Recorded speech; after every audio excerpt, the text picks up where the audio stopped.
মনে রাখবেন আমার ভাইয়ের এই কথাটা, যে অন্যকে কাঁদায় সে মূলত অন্যকে কাঁদায় না, নিজের জীবনে কান্নাটাকে সে স্বাগতম জানায়, আমন্ত্রণ জানায়। যে অন্যের জন্য গর্ত করে সে মূলত নিজের গর্ত নিজের জন্য করলো, সেই গর্তে সে অবশ্যই পতিত হবে, হয়তো এইভাবে না হয় ওইভাবে।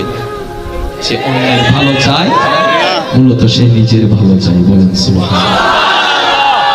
এবার শুনেন, এবার বান্দা ইতের অবস্থা দিয়ে ইতের বন্ধুজ্ঞ হদ অমলা বুঝছি আই তুই যারা হুন উপায় নাই, তাই তো গড়ি ফেলাইব থামুন্ডো আইও কি ভাই ইমদান আইলে আল্লাহ হদ ওয়া মনোযোগ দুন সূরা নূর আয়াত আল্লাহ হদ দে তোরা মান নমান আর আয়াত ফলদাই তো পবিত্রল্লাই পবিত্র, অপবিত্রল্লাই অপবিত্র, বাটফারল্লাই বাটফার, সতল্লাই সৎ। ওয়া যুবক আবিয়াতা কল উনো কেন উনো কারণ তুই মানো না মানো আইনিবে ফলদাই তো জোর হনা বাজি নিজের বালা যদি চল আইনিবে তাই উনলা দ্বিতীয় হন অপশন নাই।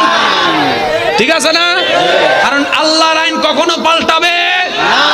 এবার শুনেন বন্ধু হদ্দ আল্লাহ কেন করতাম আল্লাহ হদ্দুম জিয়ান গরি ফেলে সুয়ান আল্লাহ তওবা কর। যদি তুমি ভুল বুঝতে পারো আমি মাফ করতে প্রস্তুত।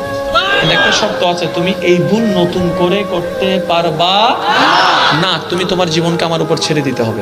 তুমি যদি সেটা করো তাহলে আমি তোমার জন্য যেটা রেখেছিলাম সেটাকে ক্যান্সেল করে